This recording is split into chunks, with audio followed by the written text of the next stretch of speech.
ನಮಸ್ಕಾರ ಸ್ನೇಹಿತರೆ. ಆರ್ಸಿಬಿ ಮತ್ತೆ ಕೆಕೆಆರ್ ನಡುವಿನ ಮಹತ್ವದ ಪಂದ್ಯದಲ್ಲಿ ಆರ್ಸಿಬಿ ಸತತ 7ನೇ ಬಾರಿಗೆ ಕೆಕೆಆರ್ ವಿರುದ್ಧ ಹೀನಾಯ ಸೋಲನ್ನು ಅನುಭವಿಸಿದೆ. ಕಳೆದ ಹಲವು ವರ್ಷಗಳಿಂದ ಸತತ ಸೋಲು ಅನುಭವಿಸುತ್ತಿದ್ದ ಆರ್ಸಿಬಿ ತಂಡ ಈ ಬಾರಿಯೂ ಕೂಡ ಕೆಕೆಆರ್ ವಿರುದ್ಧ ಸೋಲುವ ಮೂಲಕ ತನ್ನ ಲೂಸಿಂಗ್ ಸ್ಟ್ರೀಕ್ ಅನ್ನು ಹಾಗೆ ಮುಂದುವರಿಸಿದೆ. ಬ್ಯಾಟಿಂಗ್, ಬೌಲಿಂಗ್ ಸೇರಿದಂತೆ ಎಲ್ಲಾ ವಿಭಾಗದಲ್ಲಿಯೂ ಕೂಡ ಆರ್ಸಿಬಿ ಆಟಗಾರರು ಪೂರ್ತಿ ಪ್ರಮಾಣದಲ್ಲಿ ವಿಫಲರಾಗುತ್ತಿದ್ದಾರೆ. ಕಳೆದ 2 ಪಂದ್ಯಗಳಿಂದ ವಿರಾಟ್ ಕೊಹ್ಲಿ ಅವರು ಏಕಾಂಗಿಯಾಗಿ ಹೋರಾಟ ನಡೆಸುತ್ತಿದ್ದರೆ, ಕೊಹ್ಲಿ ಬಿಟ್ಟರೆ ಉಳಿದ ಯಾವುದೇ ಬ್ಯಾಟ್ಸ್ಮನ್ ಗಳಿಂದಲೂ ಕೂಡ ರನ್ ಹೊರಬರುತ್ತಿಲ್ಲ. ಮತ್ತೆ ಬೌಲಿಂಗ್ ನಲ್ಲಿಯೂ ಕೂಡ ಆರ್ಸಿಬಿ ಬೌಲರ್ಸ್ ಗಳು ಪೂರ್ತಿ ಪ್ರಮಾಣದಲ್ಲಿ ವಿಫಲರಾಗುತ್ತಿದ್ದು, ವಿಶೇಷವಾಗಿ 11 ಕೋಟಿ ನೀಡಿ ಖರೀದಿಸಿದಂತ ಅಲ್ಜಾರಿ ಜೋಸೆಫ್ ಅವರು ಕೂಡ ಪೂರ್ತಿ ಪ್ರಮಾಣದಲ್ಲಿ ವಿಫಲರಾಗುತ್ತಿದ್ದಾರೆ. ಹೌದು ಸ್ನೇಹಿತರೆ, ಅದಕ್ಕೂ ಮುನ್ನ ನೀವು ಕೂಡ ವಿರಾಟ್ ಕೊಹ್ಲಿ ಅವರ ಅದ್ಭುತ ಇನ್ನಿಂಗ್ಸ್ ಗೆ ಒಂದು ಮೆಚ್ಚುಗೆ ವ್ಯಕ್ತಪಡಿಸುತ್ತಿದ್ದರೆ ಈ ವಿಡಿಯೋಗೆ ಒಂದು ಲೈಕ್ ಮಾಡಿ. ಮತ್ತೆ ನಿಮ್ಮ ಪ್ರಕಾರ ಆರ್ಸಿಬಿ ಈ ಪಂದ್ಯವನ್ನು ಸೋಲಲು ಪ್ರಮುಖ ಕಾರಣವನ್ನು ನಮಗೆ ತಪ್ಪದೇ ಕಮೆಂಟ್ ಮೂಲಕ ತಿಳಿಸಿ. ಸ್ನೇಹಿತರೆ, ಆರ್ಸಿಬಿ ಮತ್ತೆ ಕೆಕೆಆರ್ ನಡುವಿನ ಮಹತ್ವದ ಪಂದ್ಯದಲ್ಲಿ ಟಾಸ್ ಸೋತು ಮೊದಲು ಬ್ಯಾಟಿಂಗ್ ಮಾಡಿದಂತ ಆರ್ಸಿಬಿ ತಂಡ ನಾಯಕ ಫಾಫ್ ಡು ಪ್ಲೆಸಿಸ್ ಅವರ ವಿಕೆಟ್ ಕೇವಲ 8 ರನ್ಗಳಿಗೆ ಕಳೆದುಕೊಂಡು ಸಂಕಷ್ಟದಲ್ಲಿ ಸಿಲುಕಿತು.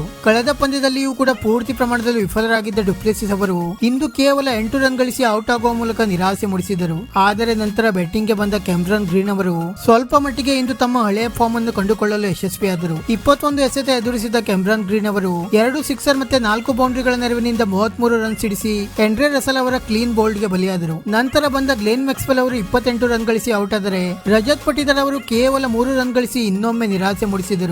ಒಂದು ಕಡೆ ವಿರಾಟ್ ಕೊಹ್ಲಿ ಅವರು ಏಕಾಂಗಿಯಾಗಿ ಹೋರಾಟ ನಡೆಸುತ್ತಿದ್ದರೆ, ಇನ್ನೊಂದು ಕಡೆ ಒಂದರ ಮೇಲೊಂದು ವಿಕೆಟ್ ಉರುಳುತ್ತಾ ಸಾಗಿದವು. ಅಂತಿಮವಾಗಿ ಕೆಳ ಹಂತದಲ್ಲಿ ದಿನೇಶ್ ಕಾರ್ತಿಕ್ ಅವರ ಜೊತೆ ಸೇರಿ ಸ್ಫೋಟಕ ಬ್ಯಾಟಿಂಗ್ ನಡೆಸಿದ ವಿರಾಟ್ ಕೊಹ್ಲಿ ಅವರು 59 ಎಸೆತಗಳಲ್ಲಿ 4 ಸಿಕ್ಸರ್ ಮತ್ತೆ 4 ಬೌಂಡ್ರಿಗಳ ನೆರವಿನಿಂದ ಸ್ಫೋಟಕ 83 ರನ್ ಸಿಡಿಸಿ ಆರ್ಸಿಬಿ ತಂಡದ ಮೊತ್ತವನ್ನು 182 ರನ್ ಗಳಿಗೆ ತಲುಪುವಂತೆ ಮಾಡಿದರು. ಇದು ವಿರಾಟ್ ಕೊಹ್ಲಿ ಅವರ ಬ್ಯಾಟ್ ನಿಂದ ಬಂದ ಸತತ 2ನೇ ಅರ್ಧಶತಕವಾಗಿತ್ತು. ನಂತರ 183 ರನ್ ಗಳ ಗುರಿ ಬೆನ್ನಟ್ಟಿದ ಕೆಕೆಆರ್ ತಂಡಕ್ಕೆ ಆರಂಭಿಕ ಆಟಗಾರರಾದ ಫಿಲಿಪ್ ಸಾಲ್ಟ್ ಮತ್ತೆ ಸುನಿಲ್ ನಾರಾಯಣ್ ಅವರು ನಿರೀಕ್ಷೆಗೂ ಮೀರಿ ಸ್ಫೋಟಕ ಬ್ಯಾಟಿಂಗ್ ನಡೆಸುವ ಮೂಲಕ ಪವರ್ ಪ್ಲೇ ಓವರ್ ನಲ್ಲಿಯೇ 85 ರನ್ ಗಳ ಭರ್ಜರಿ ಆರಂಭವನ್ನು ದೊರಕಿಸಿಕೊಟ್ಟರು. ಫಿಲಿಪ್ ಸಾಲ್ಟ್ ಅವರು ಕೇವಲ 20 ಎಸೆತಗಳಲ್ಲಿ 2 ಸಿಕ್ಸರ್ ಮತ್ತೆ 2 ಬೌಂಡ್ರಿಗಳ ನೆರವಿನಿಂದ ಭರ್ಜರಿ 30 ರನ್ ಸಿಡಿಸಿ ಮಿಂಚಿದರೆ, ಎಂದಿನಂತೆ ಆರ್ಸಿಬಿ ವಿರುದ್ಧ ಇನ್ನೊಮ್ಮೆ ಅಬ್ಬರಿಸಿದ ಸುನಿಲ್ ನಾರಾಯಣ್ ಅವರು ಕೇವಲ 22 ಎಸೆತಗಳಲ್ಲಿ ಬರೋಬ್ಬರಿ 5 ಸಿಕ್ಸರ್ ಮತ್ತೆ 2 ಬೌಂಡ್ರಿಗಳ ನೆರವಿನಿಂದ ಸ್ಫೋಟಕ 47 ರನ್ ಸಿಡಿಸಿ ಮಿಂಚಿದರು.